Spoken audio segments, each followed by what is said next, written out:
me gustaría que cogieseis vuestras Biblias y leeseis un texto conmigo en Primera de Tesalonicenses, capítulo 5 y versículo 6. Primera de Tesalonicenses 5, 6. Además, me gustaría deciros que si tenéis papel y bolígrafo a mano, si queréis anotar algo de lo que voy a decir, quizás os interese para consultarlo en vuestras casas. El texto dice: por tanto, no durmamos como los demás, sino velemos y seamos sobrios. ¿Por qué dice no durmamos como los demás? ¿A quién se está refiriendo? A las personas que no conocen lo que debe acontecer. Si vosotros leéis 1 Tesalonicenses, especialmente el capítulo 4 y 5, os daréis cuenta que habla del regreso de Cristo. Y nosotros no debemos ignorar sus señales. Y debemos velar. Velar quiere decir estar pendientes de lo que sucede, porque si no, no sabremos en qué tiempo estamos viviendo. Pero vayamos ya sin dilación a leer unas citas del espíritu de profecía que nos ayudarán a desenmascarar quién está detrás de lo que luego vamos a comentar como noticias que han ido sucediendo. Y veremos que no suceden porque sí, sino que tienen un propósito. Tiempo atrás me decía a vosotros, quizás algunos de vosotros lo recordaréis, con un tema sobre la masonería. Pues bien, hoy va a ser la continuación de ese tema. Es cierto que quizás no era lo más apropiado para una predicación de culto, podía haber sido de una reunión de tarde, tranquilamente, pero ¿qué sucede? En las tardes la gente, ya sabéis, poca iglesia pisamos, ¿verdad? Pues bien, en este tema vamos a ver cómo Elena White también habla de ello. Y hay todo un capítulo en uno de sus libros que es estrictamente ceñido sobre la masonería. ¿Algunos de vosotros lo conocen? ¿Sabíais que Elena White había escrito sobre esto? Ampliamente y con mucho detalle.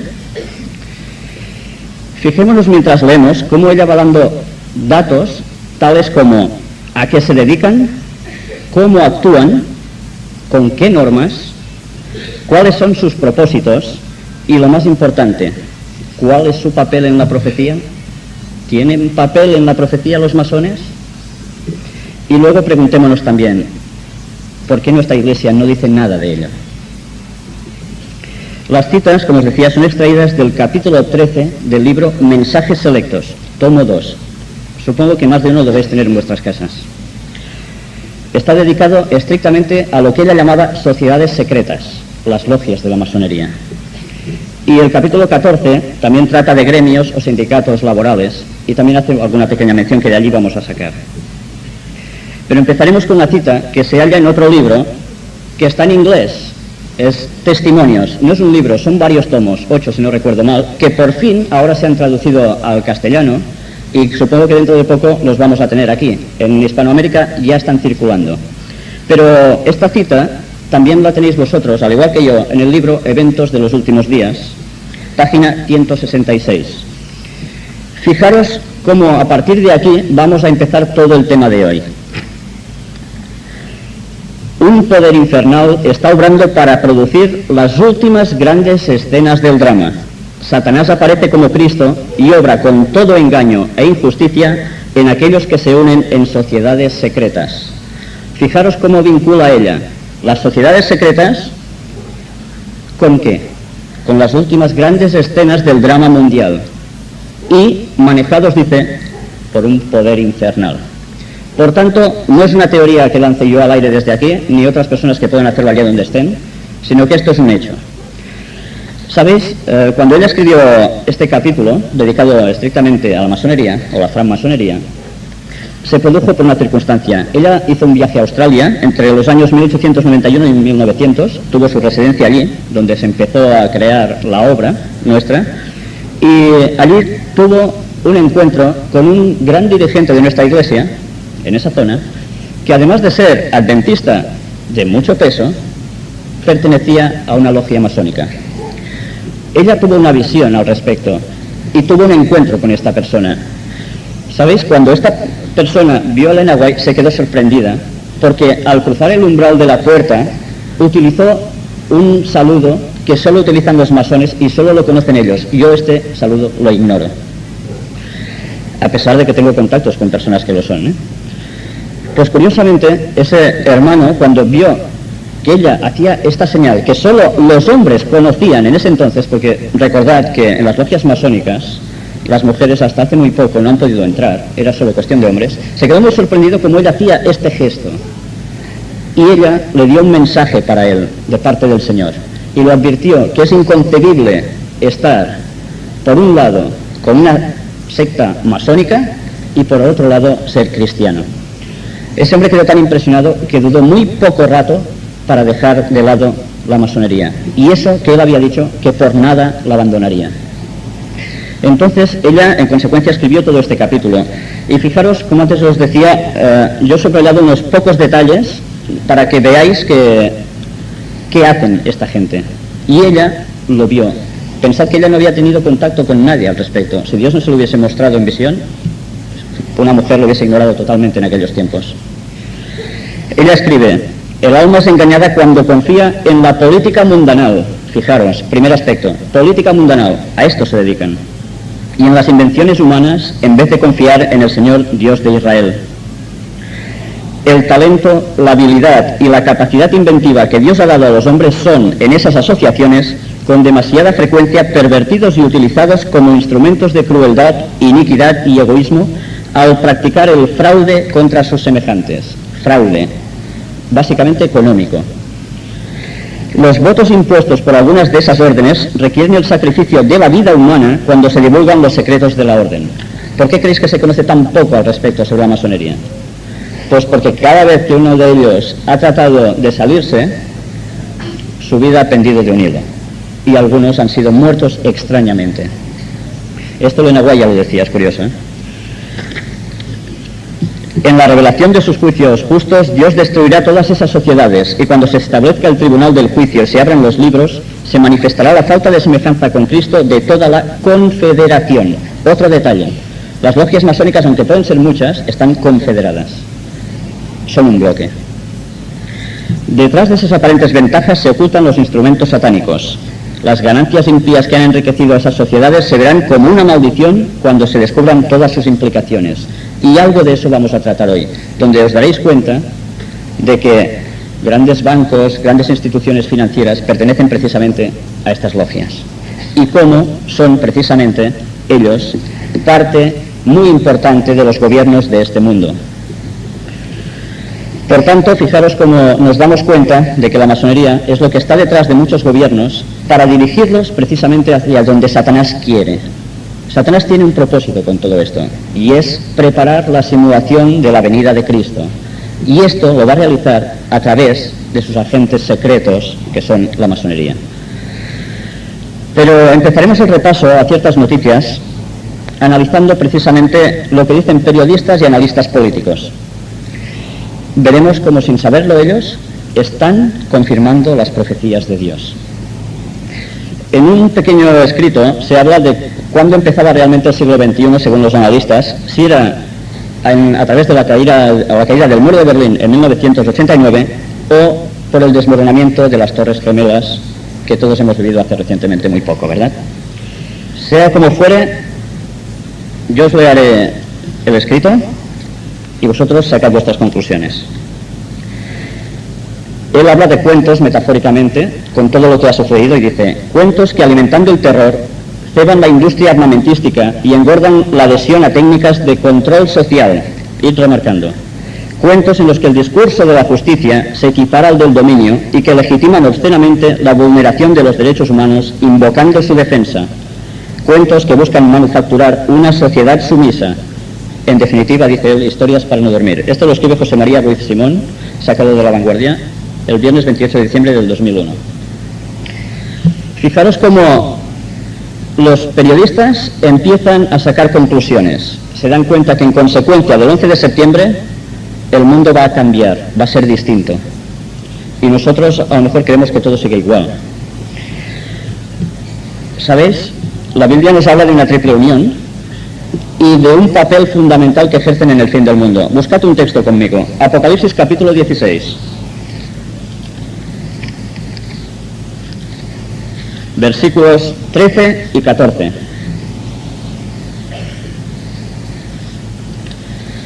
Fijaos como antes de que suceda todo, Dios ya lo ha escrito, o lo ha dejado para escribir.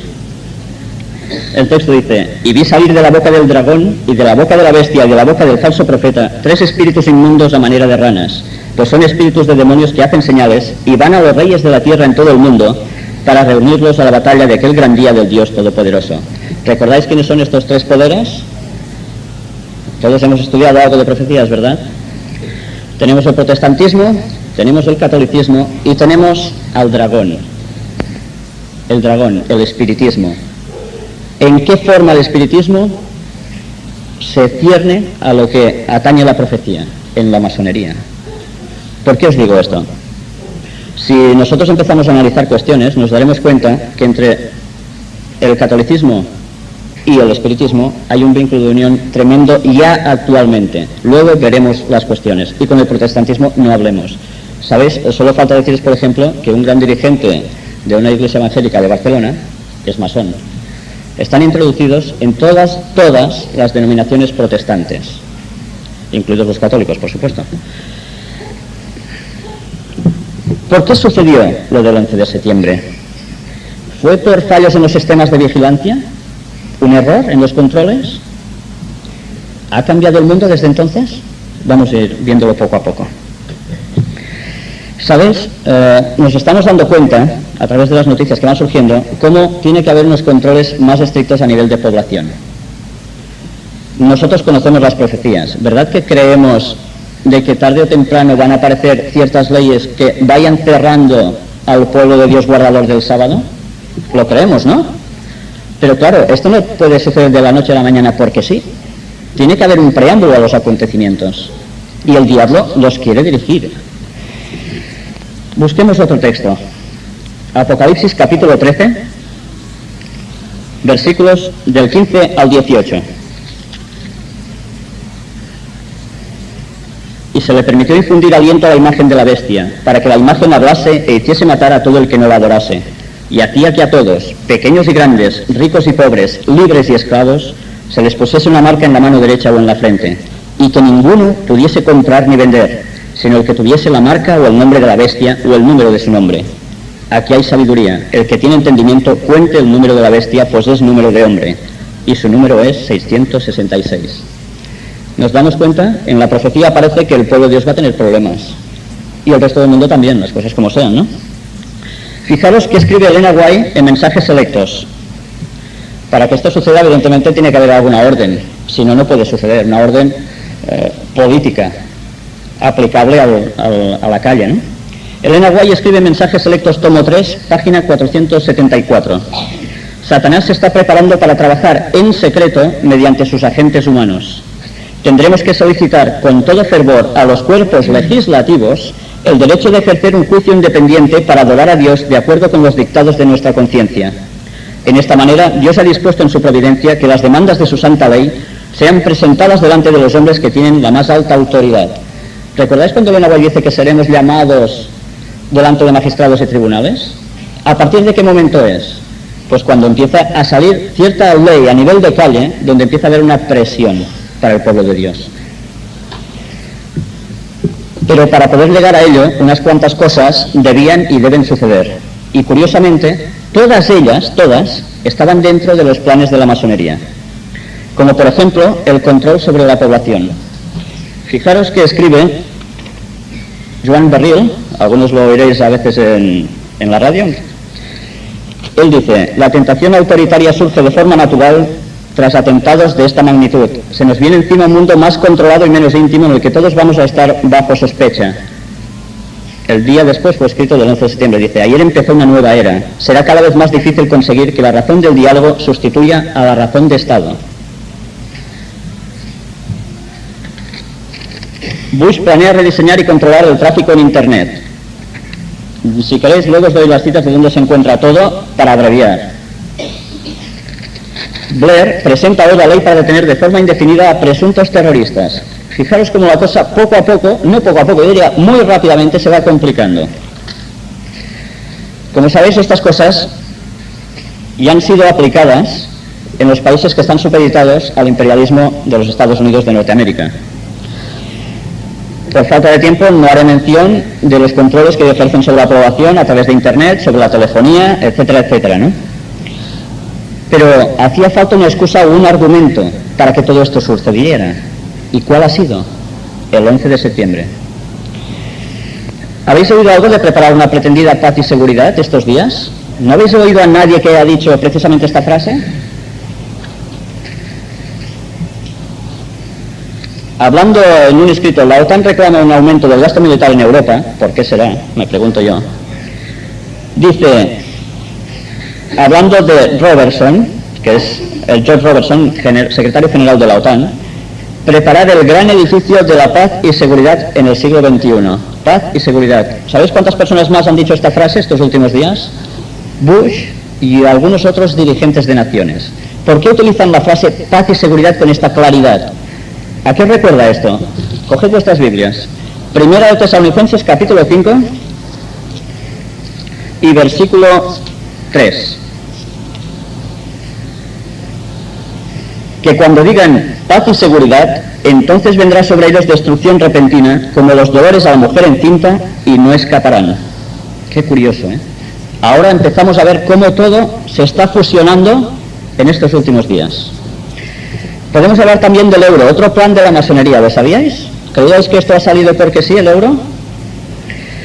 Una moneda única para toda Europa puede parecer muy positivo para el comercio mundial, ¿verdad? O si nos vamos a Francia o cualquier otro país, no hace falta ni que cambiemos de moneda. ¡Qué fantástico! Pero para la estabilidad económica de este continente se ha utilizado esta excusa, el euro. ¿Pero se ha hecho solo para eso? Fijaros en este artículo y veréis como una vez más los periodistas nos pasan a veces literalmente la mano por la cara.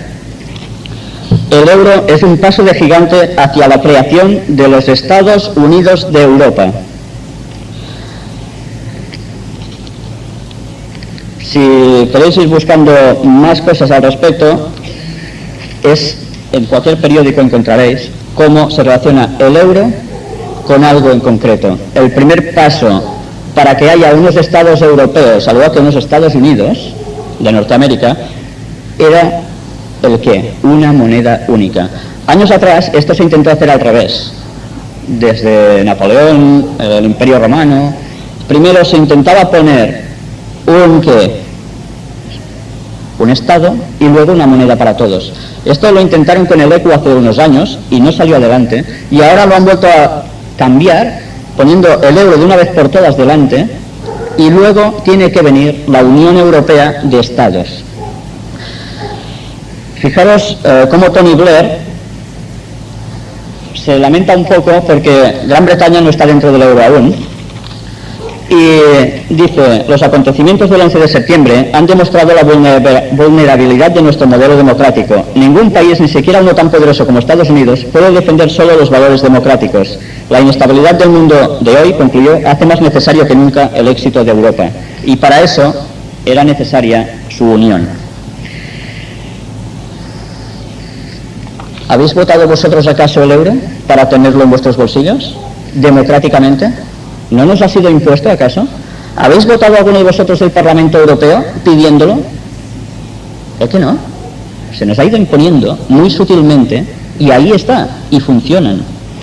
¿Y a qué modo van a funcionar? A tal punto que ahora va a surgir algo que ya empieza a ponernos un poco, a los que analizamos un poco las profecías, los pelos de punta. ¿Habéis oído hablar de la Constitución Europea? Es una ley para todos los países de este continente, que tendrán que adaptar sus distintas constituciones a esta. Fijaros en 3 artículos, os voy a leer seguidos, con una diferencia de fechas. ¿Por qué? Ahora lo veréis.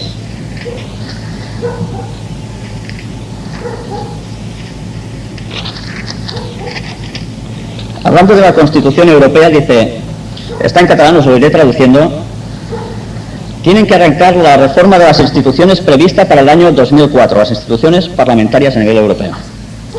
La incorporación de la Carta de Derechos Fundamentales de la Unión Europea en la futura Constitución Europea. Esto fue escrito el 24 de noviembre del 2001. Se lanzó esta idea por París y Bonn, que estaban respaldando esta Constitución Europea. Fijaros ahora cómo entre los días 1 y 2 de enero aparece otro escrito que dice: Los 15 han lanzado en la cumbre de Laeken un proceso para preparar la futura Europa. Se trata de habilitar las instituciones y definir los objetivos ante la perspectiva de una gran ampliación que en 2 años podría incrementar el número de socios hasta 25. En marzo, España pondrá en marcha la convención que debatirá el futuro de la Unión Europea para en el 2004 consolidar una reforma de las instituciones que podría desembocar en una Constitución Europea. Atención a esta frase, un sueño que en estos momentos parece imposible. 1 o 2 de enero de este año.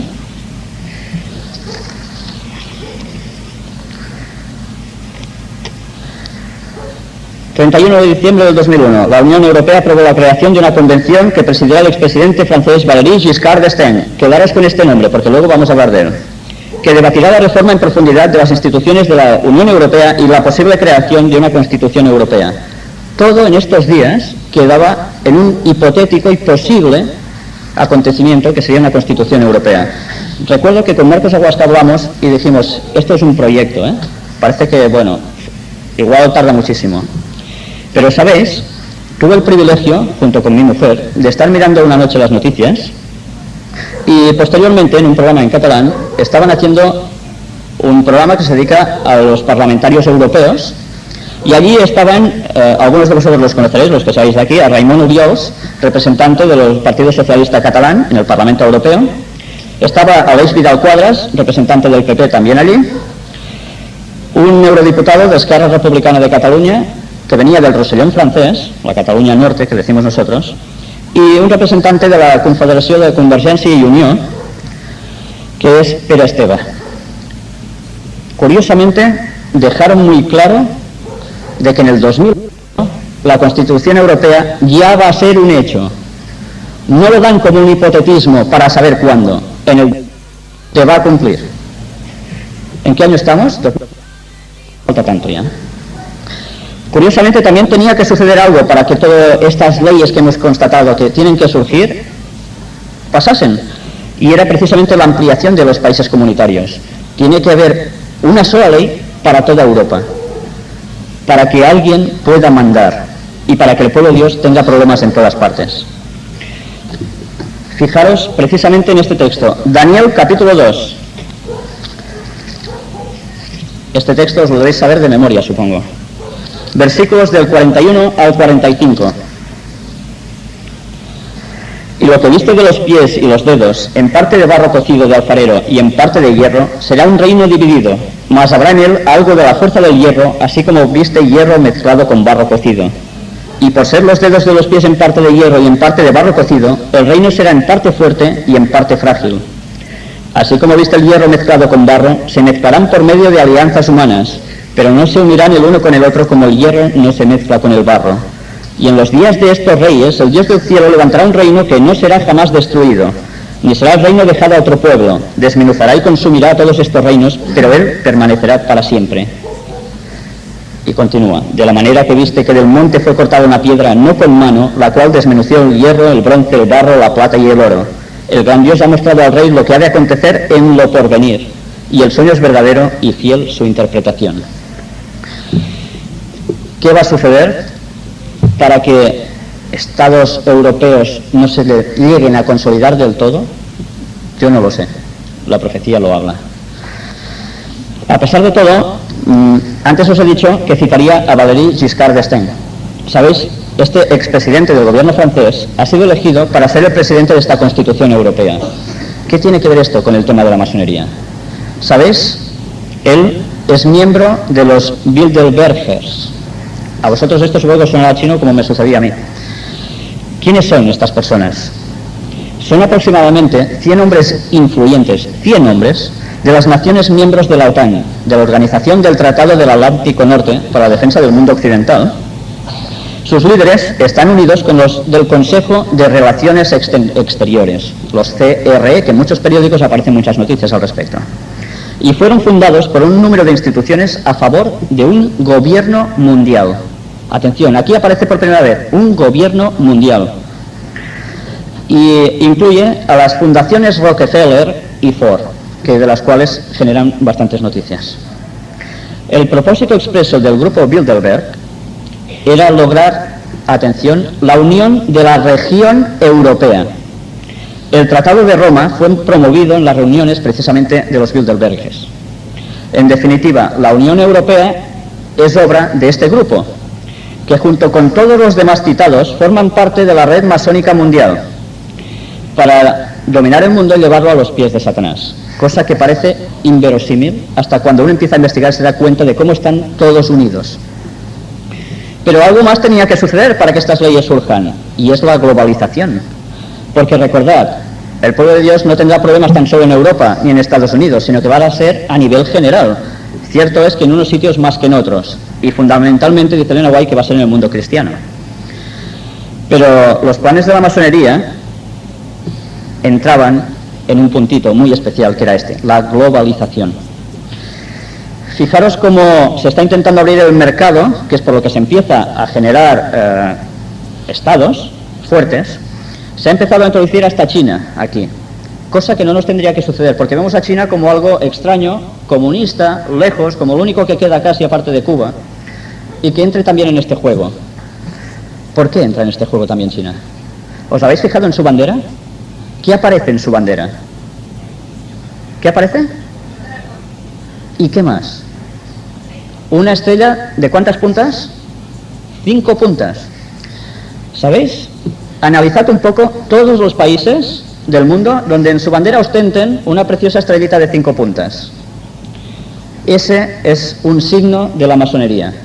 Bandera que veáis con estrellitas, curiosamente, fijaros como nuestra bandera europea azul tan bonita tiene un montón de estrellitas de 5 puntas también, son adueñados por la masonería. La estrella de 5 puntas no es una cuestión que se inventó cuando nacieron los Estados Unidos de Norteamérica, que iban añadiendo estrellitas. No, no. Esto ha sido un signo satánico y que aún se utiliza actualmente. Fijaros cómo incluso hasta el Pentágono, donde hay la sede del poder militar de Estados Unidos, ¿qué es? 5 partes, es un pentágono, ¿verdad?, que se cierran. Pero si vosotros prolongáis estas rayitas, os daréis cuenta que forman el interior de esta estrella de 5 puntas. Estad atentos siempre donde veáis una estrellita de 5 puntas, porque es bastante sospechoso. Adelantaré un poco para no ir tan escaso de tiempo. ¿Sabéis? Elena White también habla de monopolios. ¿Os habéis fijado cómo últimamente se están fusionando monopolios por todas partes? Desde asuntos telefónicos hasta bancos, petroleras, etcétera. ¿Es una casualidad también esto? ¿Es solo porque se preparan ante alguna posible crisis financiera?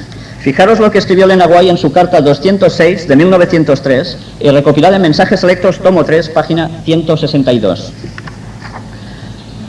Y esto fue escrito en 1903, ¿eh? En el mundo se formarán monopolios gigantescos. Está definiendo un poco antes el tiempo del fin. Unos pocos hombres se unirán para apoderarse de todos los medios que puedan obtenerse en ciertas líneas de negocio. Si vosotros analizáis quiénes son los personajes que son dueños de estos grandes monopolios, os daréis cuenta que pertenecen también a la masonería. Pero, ¿qué está sucediendo? Como por ejemplo en Argentina. Antes, en la escuela sabática, hemos hablado un poco nosotros de Argentina. ¿Es fruto todo de una mala gestión económica, que el país se viene abajo? No, no es fruto de esto. Fijaros, ¿quién aparece de pronto en escena? ¿Sabéis? Bush, yo tengo aquí un recorte de periódico que lo cita, ahora no os lo voy a leer para no alargar más, dice que espera ver a Argentina trabajando a fondo con el Fondo Monetario Internacional. A mí eso me da escalofríos. Esta semana han dicho que para lanzar adelante el país tenían que hacer precisamente todo lo que decía el Fondo Monetario Internacional. ¿Sabéis de quién es el Fondo Monetario Internacional? Parece de risa, pero pertenece a la masonería. Al igual que pertenece también, ¿qué más? El Banco Mundial, que comparte su hegemonía con el propio Vaticano. ¿Os dais cuenta de la relación del espiritismo entre los dos? Como cuando la Biblia describe que hay una triple unión y el espiritismo está en medio, ¿es a través de la masonería que los une? ¿No es tan solo a través de bolas de cristal y demás? ¿Sabéis? En la globalización aparece algo muy interesante. Cuando ha pasado esto en Argentina, automáticamente los medios de comunicación han hablado muchísimo al respecto, y no tan solo de Argentina, sino de todos los países latinoamericanos. ¿Por qué? porque hablan de que hay una desestabilización en esos países que siempre está durando y que eso tiene que terminar. Pues tuve la suerte, digamos la suerte, de oír a Pasqual Margall. ¿Sabéis quién es Pasqual Margall? Los de aquí supongo que sí, los catalanes lo sabéis. Fue el exalcalde de Barcelona en los Juegos Olímpicos, y este señor está también trabajando mucho para la Unidad Europea. ¿Sabéis qué dijo? La solución a los problemas de Latinoamérica es, como dice el Fondo Monetario Internacional, que se convierta toda en una sola región económica, lo mismo que Europa. Qué curioso. ¿Por qué están buscando esto? ¿Por qué buscan dividir el mundo en regiones económicas? ¿Sabéis? Su propósito no es 1, ni 2, ni 3. ¿Sabéis qué cantidad exacta buscan? 10. ¿A qué os suena el número 10? ¿Lo recordáis en algo en la profecía del tiempo del fin? Pensad un poco antes de seguir. Id pensando. ¿A qué os recuerda? Luego entraremos en detalle. Pero primero voy a leeros, o no os lo voy a leer, ya lo sabéis. ¿Qué ha sucedido con el Partido Popular estos días? ¿Verdad que han hecho también una confederación de partidos de derecha, de centro-derecha, ahora les llaman? Y allí ha aparecido algo.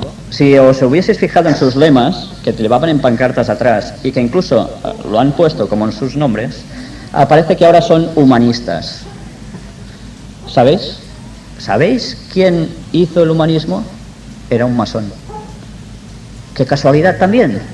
Es que parece que yo me esté montando una película, ¿eh? Y en cambio es así. Fue un masón.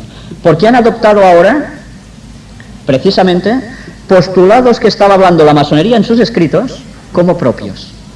¿Por qué Pasqual Margall, siendo un socialista, que antes estaba muy a favor de todo lo que era solo Cataluña, están cambiando sus postulados? ¿Sabéis? Esta semana he tenido una entrevista con un chico con el cual tengo bastante contacto. Estuvimos dando estudios bíblicos y él pertenece a la masonería. Y me confirmó mis sospechas. Yo le dije, no es normal que ahora esta gente esté cambiando sus postulados de partido. ¿Por qué es? ¿Son masones acaso? Y así me lo confirmó. Ellos entre ellos se conocen, evidentemente. Él no me ha dicho cuál es su signo cuando se conocen. No lo va a hacer. Se juega en algo muy serio. Pero sí me confirmó que Pasqual Margall es uno de los dirigentes más importantes de Cataluña a nivel masónico. Y que Aznar también está metido dentro. Ahora entenderéis cuando cada vez que hablan, sus postulados van precisamente a los puntos que quiere la masonería que se cumplan para conseguir su objetivo. Hablando de los 10 reinos, fijaros en algo muy interesante. El Club de Roma, ¿os suena de algo el Club de Roma? Habíamos hablado en esa anterior predicación sobre ello. El Club de Roma es un centro donde se encuentran varios grandes pensadores actuales de todas partes, y esta gente está metida en la masonería. Ha trabajado desde el año 1973, precisamente, en un estricto postulado: conseguir dividir el mundo en 10 regiones económicas. Pero ¿sabéis cómo le llamaban ellos el 17 de septiembre de 1973 a esto? En uno de sus escritos interno, que ha salido a la luz pero casi de refilón, no hablaba de regiones económicas. ¿Sabéis qué palabra utilizaba? Reinos. 10 reinos van a ser divididos. El mundo dividido en 10. Posteriormente, esto ya fue publicado a la luz pública y allí se cambió la palabra reino. Supongo porque a eso a mucha gente no debería gustar. Ya ha sido dividido en regiones. Pero si vosotros leéis, y esto os lo dejo como deberes, Daniel capítulo 7, versículos del 15 al 28, o Apocalipsis 13, esta profecía es pasado, ya aconteció, nos habla de que hay alguien que aparece con 10 reinos, ¿verdad? Y que no es un poder precisamente muy santo, sino todo lo contrario. Pero leed ahora Apocalipsis 17, y esto sí que quiero que lo leáis ahora conmigo, versículos 12 y 13, y nos habla de futuro. ¿Sabéis? Esta profecía fue debatida en sus tiempos, al principio, si era en escritos igual, paralelos al anterior, a lo ya acontecido, como los textos que os he citado antes, o se enmarcaba en un futuro. Si leemos el contexto y analizamos bien, nos damos cuenta de que nos habla de un futuro. Fijaros que dice, y los 10 cuernos que has visto son 10 reyes que aún no han recibido reino, pero por una hora recibirán autoridad como reyes juntamente con la bestia. Pelearán contra el Cordero y el Cordero los vencerá, porque Él es Señor de señores y Rey de reyes, y los que están con Él son llamados y elegidos y fieles. ¡Qué casualidad! La Biblia nos anticipa que van a haber 10 reinos en este mundo, los cuales van a ser sometidos al poder ¿de quién? De la bestia. Pues yo no sé qué os parece, cómo resulta que la Biblia nos está señalando todo lo que la masonería quería hacer, y la masonería, por su lado, lo está intentando hacer. Menos mal que Dios nos da, con una anticipación tremenda de años, todo lo que debe acontecer para que no nos sorprenda. Fijaros en este texto, en esta cita de Elena White, registrada en Joyas de los Testimonios, tomo 3, página 280. Estamos viviendo en el tiempo del fin. El presto cumplimiento de las señales de los tiempos proclama la inminencia de la venida de nuestro Señor. La época en que vivimos es importante y solemne. El Espíritu de Dios se está retirando gradual, pero ciertamente de la tierra. Ya están cayendo juicios y plagas sobre los que menosprecian la gracia de Dios. Las calamidades en tierra y mar, la inestabilidad social, las amenazas de guerra, como portentosos presagios, anuncian la proximidad de acontecimientos de la mayor gravedad. Y dice, las agencias del mal se coligan y acrecen sus fuerzas para la gran crisis final. Grandes cambios están a punto de producirse en el mundo y los movimientos finales serán rápidos. Esto lo escribe ella. Pero fijaros qué casualidad, como en un artículo de prensa que traigo aquí, nos dice, escrito precisamente el 24 de noviembre del año pasado, el 2001, la situación evoluciona más deprisa de lo que ambos podían prever hace tan solo semanas. Nos está hablando de la OTAN y Rusia, preparan un nuevo organismo de seguridad. ¿Han sido los únicos que dicen que las cosas van rápidas? No. Fijaros qué dijo José María Aznar, el presidente del gobierno del Estado español, el día 26 de noviembre del 2001 en Madrid, en el encuentro de la Fundación de Partidos de Centro. Todo va a cambiar con mayor celeridad de lo que estamos acostumbrados. CNN en directo. Tuve la suerte de verlo. Qué curioso. José María Aznar, masón, diciendo lo mismo que decía Elena White en su profecía de lo que iba a acontecer. Mirad con qué precisión escribió Elena de White en 1908 el panorama que ahora vemos en una sola frase. El Señor juzgará de acuerdo con sus obras a los que están tratando de establecer una ley en las naciones. Una ley en las naciones. Mensajes selectos, tomo 3, página 475. En Testimonios para los Ministros, página 472 y 473, describe ya una conversación entre Satanás y sus ángeles. Fijaros qué curiosa conversación. Solo destaco una frase para no alargarme. Les dice, dispondremos finalmente de una ley para exterminar a todos los que no se sujeten a su autoridad. Satanás tenía previsto hacer eso. ¿Y a quién está utilizando para lanzar esta ley hacia adelante? A la masonería, que a su vez lanza a los gobiernos de este mundo hacia ese objetivo. En Mensajes Selectos, tomo 3, página 489, escribe, nos acusaban de tomar una posición independiente de todo el resto del mundo, en una visión que ella ve del futuro. El pueblo adventista toma una posición distinta. ¿Por qué? Porque todo el mundo va hacia otro lado, ¿verdad? Dependíamos del mundo y debíamos ceder a las costumbres, prácticas y leyes del mundo, o de otra manera salir de él. Fijaros en esta otra cita, carta 116 de 1896 y recopilada en Mensajes Selectos, tomo 3, página 489. Yo te calificaré como un perturbador de la paz. Ellos pueden responder, así calificaron a Jesús, quien era la verdad y era gracia y paz. Qué curioso. ¿Por qué Elena White dice que vamos a ser calificados como perturbadores de la paz? ¿A qué os suena actualmente? ¿Qué palabra utilizaríais como perturbador de paz? Terrorista, ¿verdad? Qué casualidad. Bueno, sigamos con casualidades, ¿no? ¿No seremos tachados acaso de terroristas ideológicos?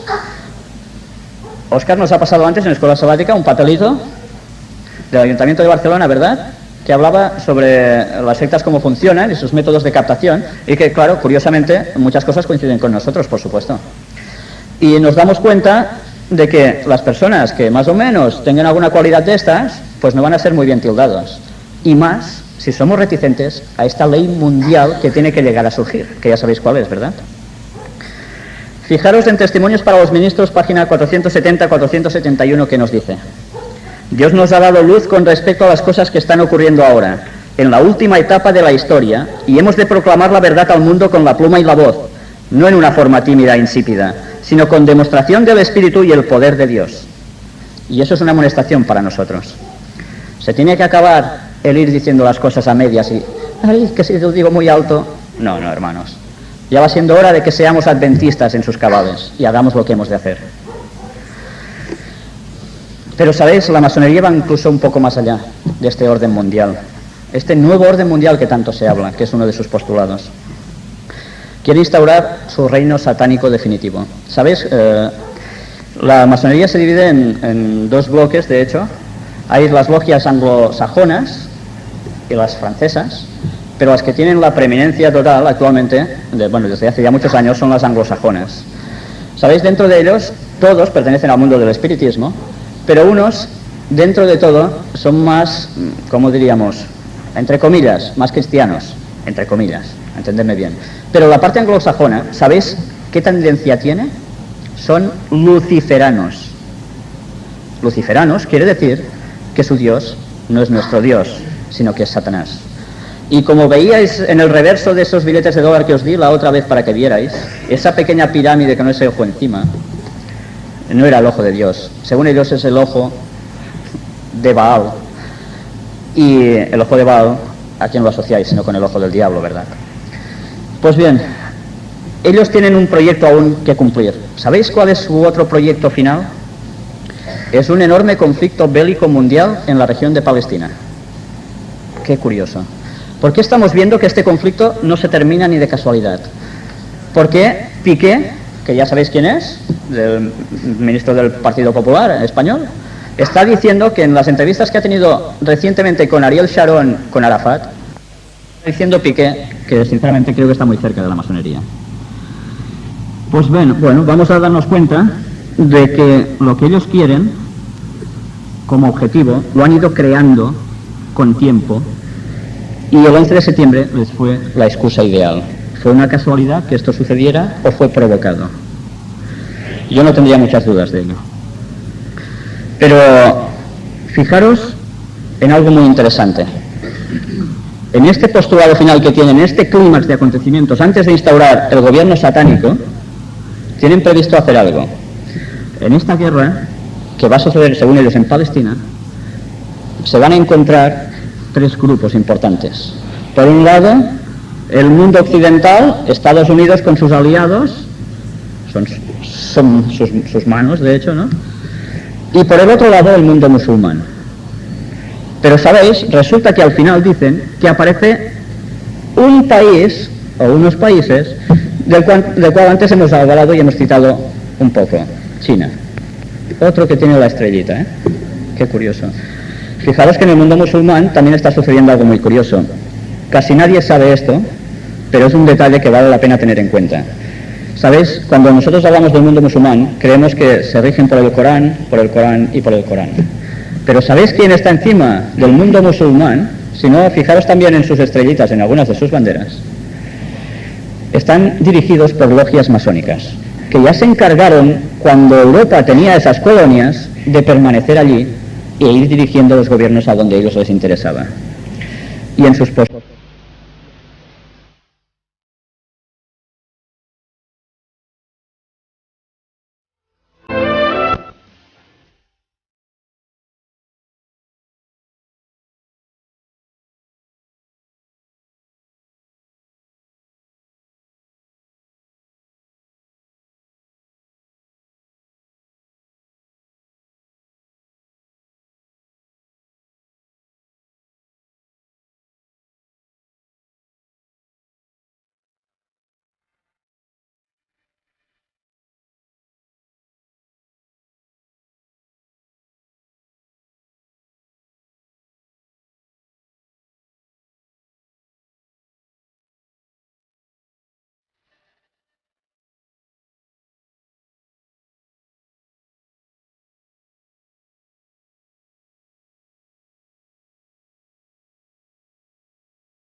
y en sus postulados también aparece cómo ellos finalmente van a guerrear en una profecía que tiene el Corán contra el mundo cristiano. Pues bien, y a lo cual se añade China para acabar de liar el gran conflicto mundial. ¿Cuántas veces nos hemos preguntado, ¿y China qué pinta en todo esto, verdad?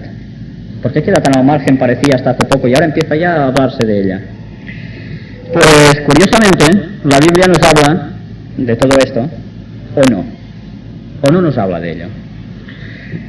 Nuestros pioneros interpretaban las profecías bíblicas del tiempo del fin de igual modo que curiosamente están postulando los masones. Y ahora, curiosamente, no se nos está enseñando esto.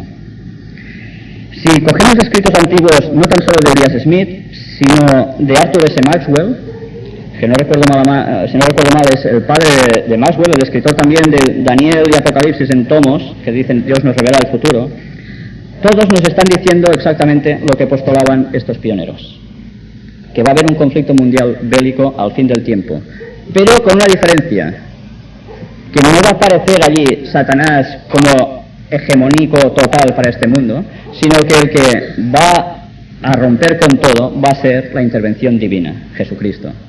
Allí es donde el poder satánico se termina. Fijaros que escribe en Mensajes Selectos, tomo 3, páginas 479 y 480. Estamos al borde de acontecimientos grandiosos y solemnes. Las profecías se están cumpliendo. El último gran conflicto será corto pero terrible. Nos advierte también: Daniel, Isaías y Ezequiel no solamente hablaron de cosas que concernían a ellos y que entonces eran verdad presente, sino que su visión alcanzó al futuro, a lo que debía ocurrir en estos últimos días. En Joyas de los Testimonios, tomo 3, página 283, nos dice: un espíritu belicoso agita el mundo. La profecía contenida en el 11º capítulo del libro de Daniel está casi completamente cumplida. Si vosotros analizáis el capítulo 11 de Daniel, os daréis cuenta de que no nos está hablando de cosas espirituales, sino que nos está hablando de cosas, hechos de esta tierra, físicos. La profecía nos coge los dos sitios, la parte física para que estemos atentos y no nos sorprenda nada, y la parte espiritual, porque allí está nuestra salvación. Pero si además os podéis tomar tiempo para leer los libros de Isaías, de Ezequiel, os daréis cuenta cómo hace mucha descripción de qué sucede en el tiempo del fin. Y no todo es espiritual, precisamente. Analizad textos, vale la pena. Pero yo me pregunto, ¿por qué entonces se nos están cambiando estos puntos proféticos que antes, hace años, cuando yo al menos entré en la iglesia hace 30 años, teníamos muy claros? ¿Qué está sucediendo? ¿Por qué también los protestantes están cambiando sus profecías? Que muchos de ellos tenían esta misma profecía aplicada igual que nosotros y la han cambiado completamente. ¿Es casualidad también? ¿O es que la masonería está entrando en muchos sitios? Pensad en esto. Escuchemos esta amonestación en la Review Evangelical el 18 de febrero de 1980 y citada en el libro Testimonios para los Ministros, página 476. Hermanos, no debemos depender de los hombres. Dejaos del hombre cuyo aliento está en su nariz, porque ¿de qué es el estimado? No nos conviene beber de la fuente del valle cuando hay otra en la montaña. Dejemos las corrientes bajas, vayamos a las fuentes que están en las alturas. Si hay un aspecto de la verdad que no podéis entender, con el que no concordáis, investigad. Comparad un versículo con otro, ahondad el pozo de la verdad en la mina de la palabra de Dios. Debéis ofreceros vosotros mismos y vuestras opiniones sobre el altar de Dios, abandonar vuestras ideas preconcebidas y permitir que el Espíritu del cielo os guíe a toda verdad. Hay otra cita del Espíritu de Profecía que dice que solo habrá el reavivamiento, solo cuando el pueblo de Dios estudie las profecías del tiempo del fin. Por eso a mí me gusta tratar este tema, no porque sea un fanático de ello, sino porque me gustaría participar de este reavivamiento de la Iglesia, para que Cristo viniese ya. Pero me gustaría que leyeseis un texto también conmigo. Estamos ya terminando. Primera de Tesalonicenses, capítulo 5 y versículo 20. Quien quiera información sobre la masonería, que aún no sepa muy bien qué es, si queréis yo luego puedo daros datos fuera. Capítulo 5 y versículo 20 de Primera de Tesalonicenses dice: no menospreciéis las profecías. Terminaremos con una cita de Elena White, carta 201 de 1902, registrada en Mensajes Selectos, tomo 2, página 164. Os doy las citas por si queréis buscarlo, para que veáis que no me invento nada ni saco nada de contexto. ¿No pueden ver aquellos que estudian las profecías lo que hay delante de nosotros? Si nosotros no nos damos cuenta que tiene que terminar de acontecer estas cosas que hemos dicho, ¿cómo podemos esperar despertar? ¿Ante qué vamos a despertar? Si ya estamos teniendo sucesos que están pasando delante de nosotros que nos marcan el hito de que Cristo vuelve, ¿qué hemos de esperar? ¿A que de golpe nos salga una ley dominical que no sepamos de dónde nos baja? Hemos de ver el preámbulo a estas cosas. Si no, fijaros en este último texto. Mismo capítulo, el capítulo 5, 1 Tesalonicenses, versículo 4. Mas vosotros, hermanos, no estáis en tinieblas, para que aquel día os sorprenda como ladrón. Quiera Dios que así sea, y demos a conocerlo a este mundo que está al borde, precisamente, del abismo. Amén.